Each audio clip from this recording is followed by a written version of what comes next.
Okay, now we're on the record.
Okay, John, would you speak to us about keeping a positive attitude amongst all the stuff that's going on?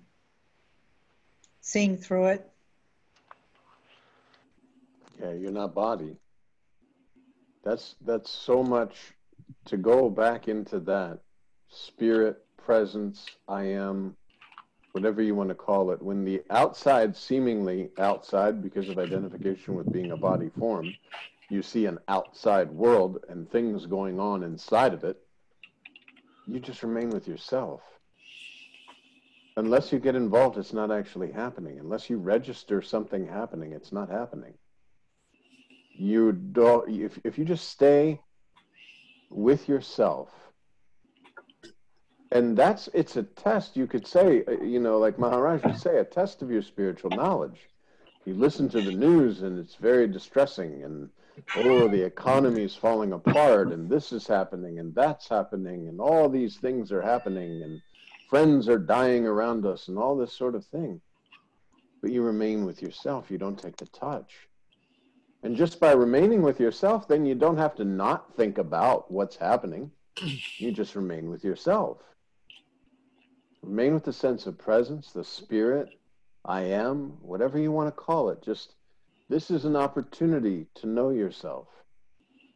Everything that's happening is perfect because it allows you to go deeper and deeper and deeper within your selfless self. If you're still being disturbed by outside things, it means you believe in a local identification where there is an outside.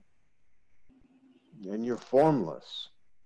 You truly are. Once you know this absolutely, that spontaneous conviction, then these things are going to happen. They're going to go and they're going to do their thing and this and that. And everything's going to be, like as if you're on a train. And I think Maharaj gives the example of the train. The train's moving and all the scenes are moving and you're not moving. You're just sitting there and scenes are passing by. What's the worst that can happen? You contract coronavirus and leave the body. But as long as you know you're not a body, this really isn't a disturbing thing.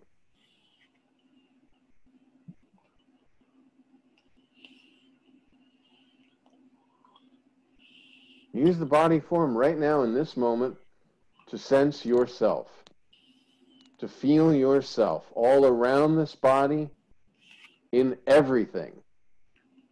There can be no thinking about this because it's like a dense piece, a dense, thick piece that doesn't allow for any kind of little surface disturbances.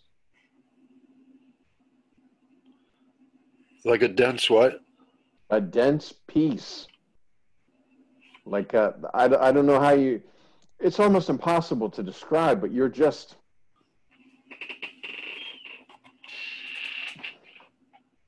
it's a dense piece. as if it was a fog. Like when you're driving, it's very, very foggy. You can barely see. Well, this is how the peace and the bliss is just, it obscures your view of the world. And in a way, it's kind of subtle, but not. It actually becomes stronger than subtle. Kind of. Incredibly strong when you're trying to pay attention to it. And normally you are this. See, I was just talking to somebody tonight. We'd had a nice walk, and we were outside, and they were talking about similar things about, oh, they're worried about the news and such, and we were kind of talking. And as I was beginning to speak more and more about, you know, because they've done some meditation, and they're able to feel a higher power, so to speak. The presence of God is how they're understanding this as a concept. But that in speaking about it even, and trying to devote the attention, it's kind of like in the Bible where it says, where two or more are gathered, there I am. And we were gathered speaking about the presence, speaking about the peace. And because I was paying attention to speaking about this in this way, it was like it flooded, it enveloped. Normally, it's not so, you don't pay so much attention to this incredible peace, this, like I said, it's like a fog. You're driving in the fog, and it's thick, it's all around, it's everywhere. It's just, there's nowhere this peace, this bliss, this joy is not. And when you're paying attention to it, it's felt so strong, because even right now, speaking about it, you can, it's so strong. It's a presence that overwhelms and wipes out everything, like a tsunami of peace.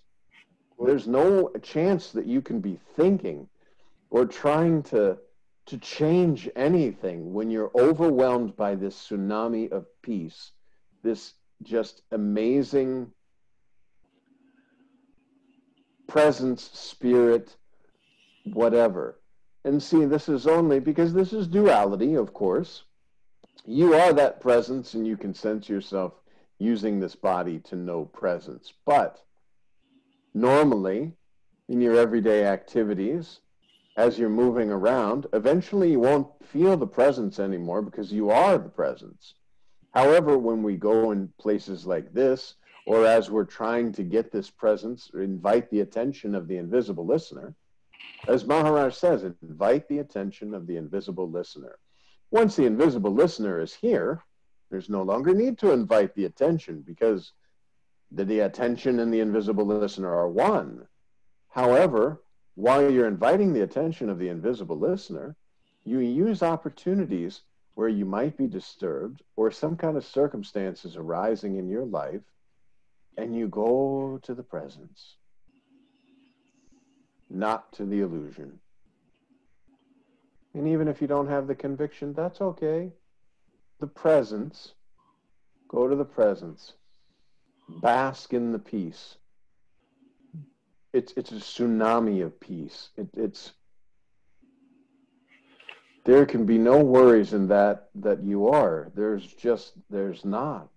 And if there is, it's because there's a local identification forming, and you know, I am not body, I was not body, I'm not going to remain the body. I use my spiritual broom of mantra to sweep away these body-based ideas and to remain with my selfless self.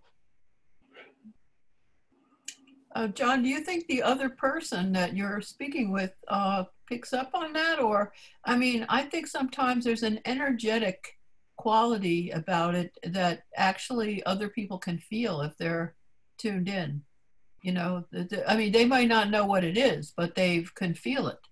Well, that's why people, you know, when you see people in church and they're raising up their hand like this, that's because all those folks are gathered and they're focused on this presence and this feeling of presence. And they talk about the Holy Spirit, and they're in communion with it, so to speak. And they hold up their hand because they're feeling that. They may not understand that, oh yeah, this presence is everything and all things, but this is how this is occurring. They're holding up their hand to feel this Holy Spirit. People go to church for this very reason, because perhaps in their daily activities they don't feel the presence, but when they're focusing on presence through the scriptures, and in our case, through the bhajan, through the meditation, whenever you're focusing on this presence, inviting the attention of the invisible listener, Spirit is pleased, as Maharaj says. If I spend all this attention and time with you, you will feel pleased. Mm-hmm. You know, if I direct my attention towards you and I begin speaking, and my gaze is fixed on you, you'll be pleased. You'll feel this sense. And so the Spirit is pleased that you create an atmosphere with the bhajans, the meditation. For those who are of the denomination and going to church and such, they go to church, they sing hymns, they hear the good word, so to speak, and it's the same. It's inviting the attention of the presence, the invisible listener that you are. And you feel that, and you bask in that. Mm-hmm. And the same thing in different, in 12-step groups, you go into a meeting, and you're all there, you're all seeking a higher power, and you're all in tune. So you feel this nice feeling, this presence, this peace, serenity, It seems to be magnified, because when you have, maybe that's why that saying came about, there's two or more, there's a magnification that happens, it seems to me, when you're in this group of, especially, and the music seems to help that too, because I know that is when I go to see Amma, that one of the things I really like is all the bhajans that they have, and they're all the time. They have all these people singing all the time, and I just have to sit there. I actually don't know what Amma's talking about, but I can feel it. It doesn't matter what she says or doesn't say, because it opens up this doorway in me. It opens up this doorway in which I feel, that there's this peace. That's just the Jesus called it the peace that passeth understanding. Correct. Which is like it's a I don't know, it's like it overtakes, and it's like it's so riveting. And I think that's, I see other people there too in states of like bliss, just in with this beautiful worship thing of, they're not, part of it is some of them, they think it's Amma, but it actually is their own self that is coming through, and Amma just provides the, what do you call it? The energy or the space for that. Well, Amma's the candle. It's like in the meditation, you sit and, you learn early meditation of concentrating on a candle. You're concentrating on that one thing and nothing else. Therefore, you meditate. You can sit there and just concentrate. Amma is reflecting because you're concentrated on that. You're there for a spiritual purpose. See, you keep believing that when you go to the grocery store, you're having to think about being in a grocery store, and you're not sitting there, with your attention on the bliss or whatever you want to call it. But in reality, the same feeling in front of Amma, the same feeling in front of Maharaj, the same feeling when you're just walking outside and it's nice and quiet, you're not keeping that thought flow running along. You can be exactly in the grocery store, remaining with your selfless self. That's why Maharaj constantly points to this. Wherever you are, there you are. Your own ashram. You carry it around with you all the time. You remain with you. And don't separate. I'm going to grocery store, or I'm going to movie theaters, or I'm going to eat. No, it's the same. Remaining with the selfless self. The more you remain, the more it reflects. The more the reflection, then it's that recognition in the projection. And literally everyone you see,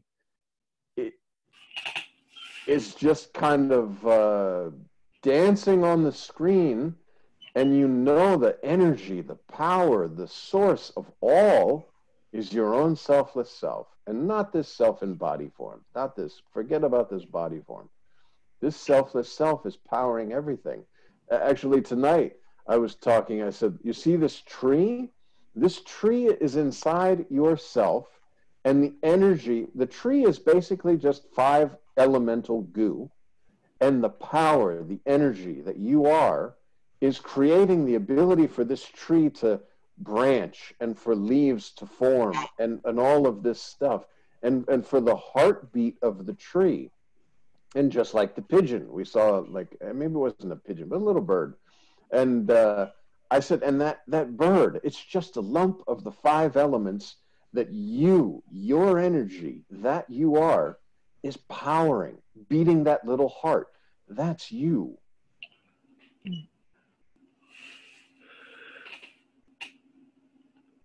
I like to call it, well, that's why we do this weekly. This sharing this experience does help get us used to that connection, just like the mantra, the bhajans do. And it doesn't really matter what words I put on it, but for me, I keep coming back to the words, two combined words, shared and sharing. And to me, that's what reality is. That's the fundamental aspect of reality is shared sharing, and then what appears to be like possibly separate individual things that start us into this idea of subject-object sense. Just don't go too far into mind, though. That's I'm trying to put this as simply as possible. I know, but see, in the I can feel that you're trying. Yeah. Because you're trying to form the words and trying to form all, and remember, concepts, not so good. Yeah, right. You want to remain with your selfless self in that thought-free, stateless state as formlessness, taking form in the moment, and then relaxing. And to try and think, and remember, Maharaj is very much, he says, this is all entertainment, dry spiritual discussion. All of this talking is why. You actually did say it. We're all here focused on the presence. It's not the words. It's the conveyance of presence. We're all here combined to use these body forms to seek this presence, to invite the attention of the invisible listener. And that's why Maharaj says, Master is showing you your own selfless self. And we're here in any kind of belief of being separate to dissolve that belief in being separate, because it's constantly inviting the attention of the invisible listener. You are not body, you were not body, you are not going to remain the body. But the words are there for mind, ego, intellect. You are there prior to the words. It's the conveyance of presence. We're all here, so to speak, focused on this profound growing presence. The more it is there and it's flowing, and the mind stops because there's this flowing, this very powerful, we're all here for this. And when we don't have this, and 1 hour from now, whatever, you keep that with you in that stateless state, that this being in satsanga, which again, satsanga, as Maharaj says, the satsanga is not a whole bunch of people talking about the spirituality. Satsanga is remaining with your selfless self. As you're listening, as you're participating and speaking, you're doing it formlessly. You're leaving behind all the concepts of the world. You're formless using form. You don't know what is anything. You don't even know yourself. It's just this deepening I am not body. I was not body. I'm not going to remain the body. If I try to figure it out, I'm using the mind, ego, intellect that came with the body that I am not. And the highest truth is that none of this is happening because you're formless. Yeah, I do keep coming to the point where I just don't know where I came from. I don't know, and I don't need to know, you know. You just remain formlessly with your selfless self, inviting the attention of the invisible listener. And again, even if the feeling of presence is the size of a dime, you dive into it instead of anything. You love the fact that the news is saying, you know what, people in my neighborhood are dropping dead, it's so terrible, it's end of the world, and that presence will grow the more you go into that and don't pay attention to the illusion. The entire world is illusion. It's projected on your spontaneous presence. Master has said, it is not true. Now it's up to you to discover this for yourself. And you do that through the meditation. You remain. You just start to remain. You feel that feeling, that spirit, that presence, that peace.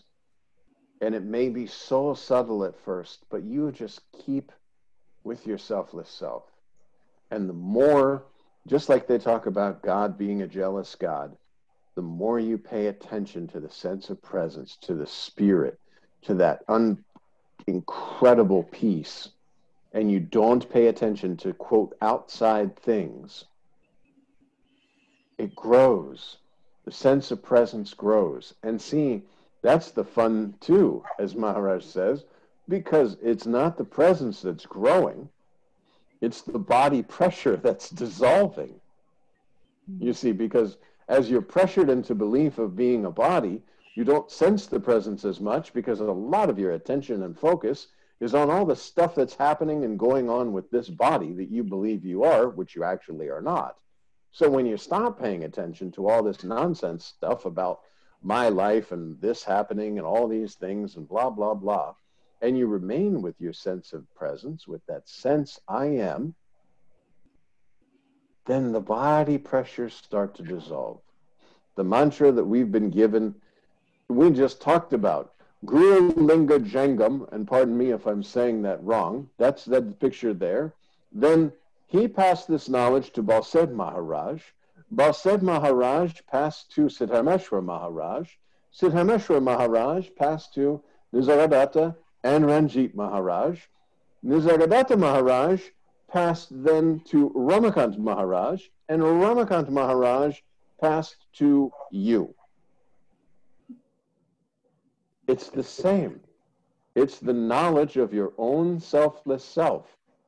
And it's a scientific process, meaning that in an experiment, you have to say, okay, step 1, step 2, we do this and that. And Maharaj has said, what is this scientific progress? Mantra. Remain with your selfless self through meditation. Spend some time with you. Spend some time to know yourself in a real sense, not this body form. Bhajans. Bhajans, the vibration, pleases the spirit that you are, shakes apart the body. You know more pressures in that way. The knowledge, and it's like Maharaj says, you're watering and fertilizing a plant. Master has given you a plant. And he said, you know what? This plant will grow into a massive oak tree. But you have to water it, fertilize it, make sure it has sun, make sure you do bhajan, make sure you spend some time with your selfless self, make sure that you want to know yourself. You just want to know. If the news is troubling, turn it off and sit. Oh, yes, thank you, Master. This was a perfect opportunity. I started to feel my mind buzzing a little bit, and it's a useless thing. I'm just going to sit here right now. I'm going to try to use this body form and a little bit of imagination when you put your hand on my head and you said the mantra. And now I'm going to just stay with the mantra for a little bit of time. And then that's it. I'm going to spend a little bit more time with my selfless self. Yeah, you have to think, this whole isolation thing is actually an opportunity. And then there's this business of, you look at how you spend your day, and it's like, how much of the day is spent on, the worldly, stuff. Although I think you can still do worldly stuff and listen to bhajans at the same. I mean, like worldly stuff. Mm-hmm. I mean, you have to clean the house, and you have to, buy groceries and all that stuff.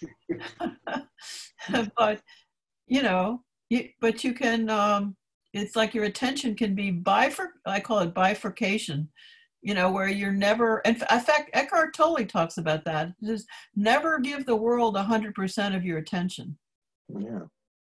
Well, and if you're with mantra, you can be with mantra and yourself and do the cleaning, doing anything. I mean, I had horrible food poisoning and was throwing up and had chills and shakes and all this kind of, and I was with mantra. So if you can mantra through food poisoning, you can certainly mantra through a little dusting and some vacuuming and maybe a little light, bathroom cleaning or something. I spent the whole day cooking today. I made some, and it was like, I think, well, I should have some bhajans going on here, because it focuses on some level. It's sort of like the bhakti side or whatever it is that I think the music is really for me anyway. It's very helpful to get into that, I don't know, shifting of the, oh my God, it's terrible out there, to, oh, here it is, be with yourself. And, until they drag me out and, prosecute me for not taking a vaccination or something, I don't know. I mean, there's all kinds of horrible stuff on the internet about, so you can't pay attention, I mean, you have to know what's going on in a sense, but at the same time, your focus of attention has to be, you have to monitor, where is my attention right now? Mm-hmm. Yeah, because it requires a discipline in a way of, because you have to be alert at all times. Maharaj says this. Yeah. Don't let illusion back in. Well, that's what Papaji said too. I mean, he said, till you're dying. They said, well, how often do you have to do? He says, till your dying day. Yeah, Maharaj gave the example of a guy. Actually, there's a famous story about a sage who, for like 50,000 years or something, he was so devoted and so worshiping and all this, and then a woman caught his attention and he threw it all away. And he had been like in this perfect yogi whatever for 50,000 years and still threw it all away. Oh, no, come on. That sounds like the Garden of Eden when it was the woman's fault who ate the apple. No. Well, no, but that's what it was saying, is that he became a worldly guy. As a matter of fact, there's even a story that Maharaj tells about a sage who goes into the woods, and he's there and he's meditating, and then this lady comes and he says, oh, I like this lady. So he asks her to be there. And then the lady wants to have a horse or a cow or something like that. And basically he becomes like a whole city unto himself because of his desires that continue to come up, and he's trying to satisfy them all. And he totally forgets about this whole being a yogi. But then at the end of this whole thing, he wakes up because evidently he was in a meditation and was just letting his mind wander just a slight bit while he was remaining with himself. And he said, oh, okay, let's see this mind and just follow it for a bit. And in this following, he created a whole city for trying to satisfy his desires. Uh-huh. I think Maharaj said that it takes a long time to grow a tree, but you can cut it down in 5 minutes. Exactly. Yeah. Exactly. And it's not like it's a lot of effort or work. It's spontaneous. And once you know yourself, honestly, you don't want anything else. There's no You don't want to leave yourself. You can still do your job, do your duties, but you don't ever leave yourself. Rami, I'm sorry, you were going to say? Yes, yes. So, uh, it is raining heavily. Sorry for the noise. It's okay. So, uh, you know, when the presence stop attending the things or mind, just presence is there. Okay. In that, when the presence starts attending itself, the mind which negates the world. Okay. Suppose I cease, then this satsang pointer comes. This is the illusion. The floor is being felt under the feet. When it is being felt, then this reminder comes. This is not. And so, this negative mind comes when this outward moment, when the mind is born in the presence, you know, this negation ability is there when the mind is there. But, even this ability is merging with the presence. Okay. When the presence attending itself. Okay. So, there is no ability to negate the presence, but the truth you are speaking, that it is like this in the context of mind, this even presence also it's a illusionary thing, but it's a very good pointer. Okay, that's what it's being understood in this satsang. But how can it be negated? How can presence be negative? Negated. Oh, negated? Because you are one with that. You stop thinking about or trying to feel presence or trying to think of separate as something separate, because you're no longer feeling the touch of the body. See, the pressure of being in a body allows you to feel the presence because you're using a body as an instrument to feel presence. But when the body is no longer pressuring, then there's nothing really in a separate. There's nothing to use as an instrument. You're no longer using the body as an instrument to measure presence. You're just presence. You are that. So, and yet, like we were saying tonight, in speaking about it, by again directing the attention, seemingly, even though there was no body pressure, it was seemingly like just a very strong current, perhaps reflecting, as Kathleen said, from another person. It was reflecting and reflecting and reflecting. So then the presence is felt. Right now, you can use this body form and instantly feel. And you can kind of be in the in-between where there is still a body form, no pressure of being in the body, but the body is kind of a scooping of presence, I guess you might say. You can sense presence because you have a body. If you didn't have a body, then you couldn't, that's the whole idea. If you didn't have a body, you wouldn't sense presence. You wouldn't know yourself. So you can use this body because it's a golden opportunity, as Maharaj says, to know yourself in a real sense. You can feel a sense of presence while having a body. Now, once the body-based whole kind of pressure is cracked, the egg, the chick, and there's a cracking, then you are that. So there's no longer a feeling of yourself, because you are yourself.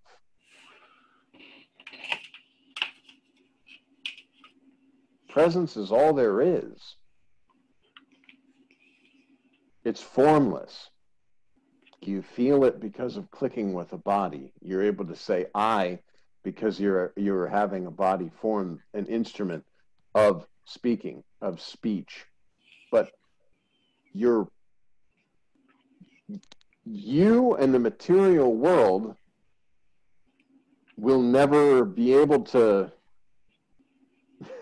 because the material world's absolutely illusion. You're formless.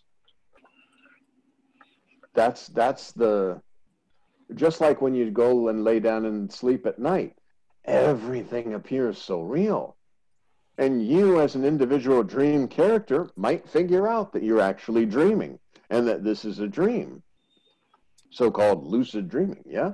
So it's the same here in that the waking state consciousness creates this whole dream state And you're an object within it that can know, oh, but I'm formless. Because you go to a guru or a master. See, the first step is you begin to question, is this reality? Is this really real? You know, sometimes it's because of a hardship that's happened in your life. You say, is this what's really all there is? Or something has happened and you start to question. So this questioning then leads you to the various books, and you begin the roadmap to Maharaj. And Maharaj, not in the body form, you have the body as you're believing to walk to this, but you believe this, you begin this spiritual journey first by questioning. Then you start to absorb information and you say, aha, so this thing that I thought was reality is not reality. This that I'm starting to understand is the truth, but now I need to find this truth. It's burning, it's alive. Well, that's the spirit within you, desire for knowing yourself. It's the willingness, whatever you want to say, that manifests in this dream. And then you go to the spiritual journey, and the whole thing is you're gathering, you're feeling, you're starting to begin to feel presence. You're starting to, you know, the sattva quality. Before you were playing with Rajas and Tamas, and now suddenly this sattva quality is just burning through.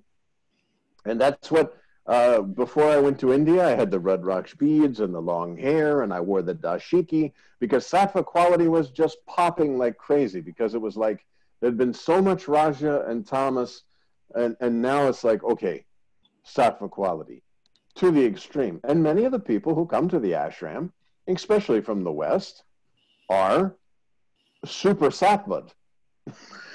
You know, you see everybody and they're all love, and the long hair and the beads and the Rudraksh and all that. That's the burst of the sattva quality. And now you go to a master who says, you are not body, you were not body, you are not going to remain the body. Your destination, you have arrived. You know, it's been a long time to get here in the idea of a journey, and now you've arrived. Now, don't cry about that the journey took 50 years or 10 years, or maybe it only took 1 month. Forget about the journey. You're at the destination. And everything that you learn to get here is like the Hansel and Gretel breadcrumbs. You don't go back and eat the breadcrumbs. No, you're here. You don't need this anymore. Everything has led you to this point. Now you discard all information, all illusion, and you remain at the feet of the master. The master's teachings are, you are not body, you're formless. Accept your selfless self. There's no God, no Brahman, no Paramatman, no master. Nothing is there. So all these books you've read about Brahman are about your selfless self. All of these, master is your own selfless self. The concept of selfless self is used because you used to believe you're a self, and selfless self removes the concept of being a self because it is self without self, like a Dr. Seuss kind of. And now you're here. And now the entire world's illusion, you just brush all this illusion away, and because our lineage is a sparkling lineage, the mantra will be given to you so that you can brush all illusion away. Because I know you've had a long association with the body, so you may still believe, even though you've read, and even though you've kind of made a commitment to give up this old way, you have this mantra to help erase the illusion slowly, silently, and permanently. The more you erase the illusion, the less pressure there will be on this body-based existence. And the body-based existence is not true because you are not body. As you feel this presence growing, beautiful. You'll feel a sense of expanding, but remember, it's expanding from the point of view of a body-mind. It's dissolution from the point of view that you are. You are dissolving all the layers of illusion. You are not expanding because you cannot expand because you are everything. This I that was something a particular thing is not true, and yet this I that is everything remains, because this I that is everything is all there is.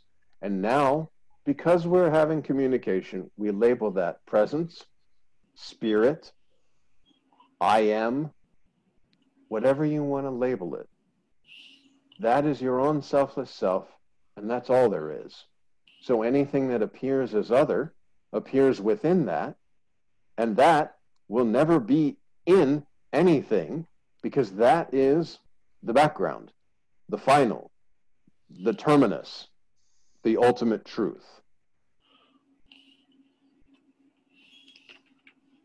Sir, how can Kumar get the Naam Mantra? How can Kumar get the Naam Mantra?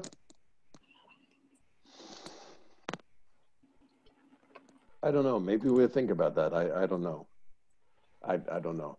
I think keep attending the sessions and such, and I don't know. Is it okay as to come? Yes. If we just want to roam there for some time and then get it. To give the... See, I've been told already by several people that, but I don't know. I'm not feeling that right now. But there were a couple of folks who had said that Maharaj had said, I never heard Maharaj say that himself, because evidently it was in the, whether mantra initiation or this or that. So I don't know. But I know that, yes, it could be, I don't know. It also has to be in person. It can't be just over the Skype or over the WhatsApp, or it can't be like that. It has to be in the person. And no plans for that right now. In the meantime, though, Kumar can use Aham Brahmasmi, Soham. Remember, I had the mantra before going to India. I was walking all around DC saying, Yo so soham hamsaha soham asmi. Yo so soham hamsaha soham asmi. And it was just continuous, continuous, continuous. Once I got the mantra of the lineage, of course, I discarded that mantra right away. But that mantra, even while I was flying to India, was running in my mind. Yo so soham asmi. Yo so hamsaha soham asmi. So the idea is to concentrate. Concentrate on your selfless self. Concentrate on the concentrator, and just remain with your selfless self.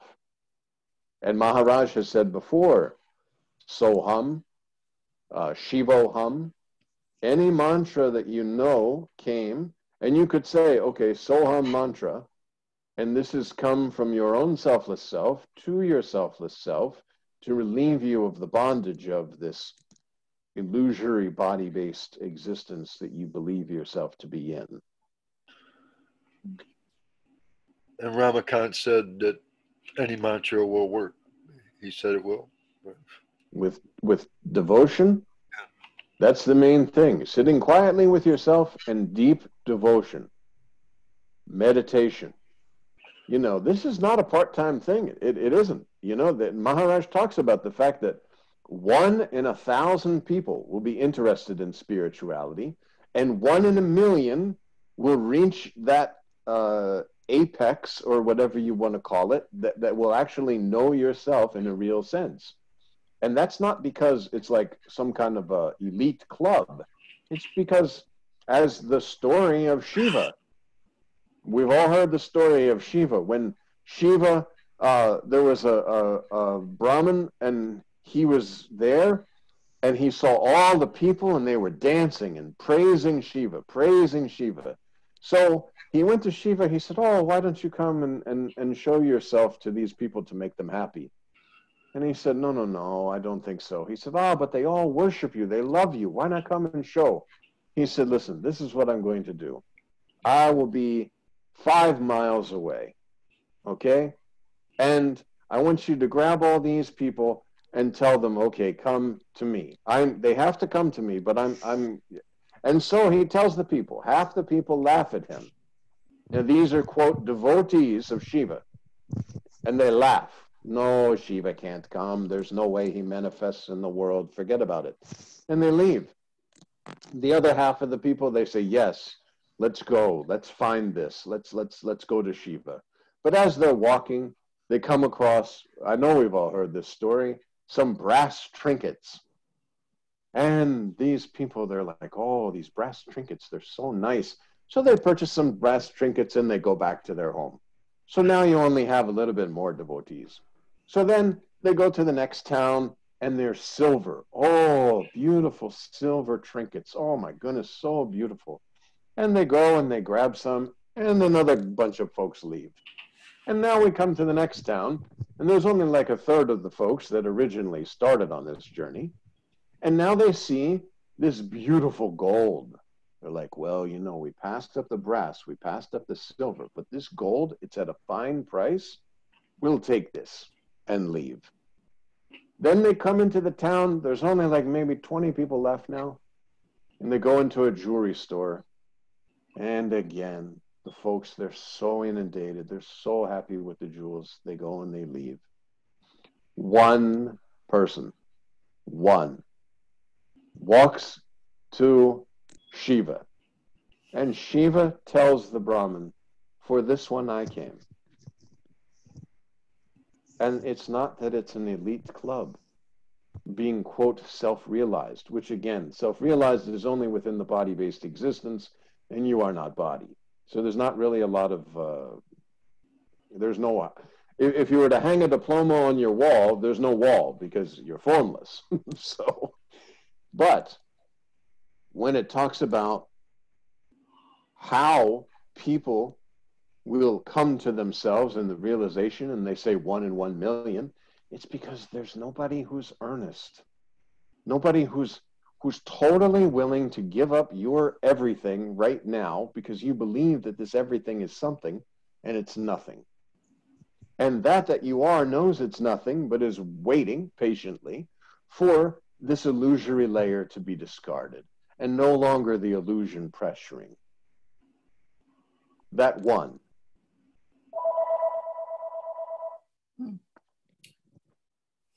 And it's 8:14. Ah, the phone. We're saved by the bell. Good, good. Good night, everyone. Thank you. Thank you all. Thank you very much. Thank you.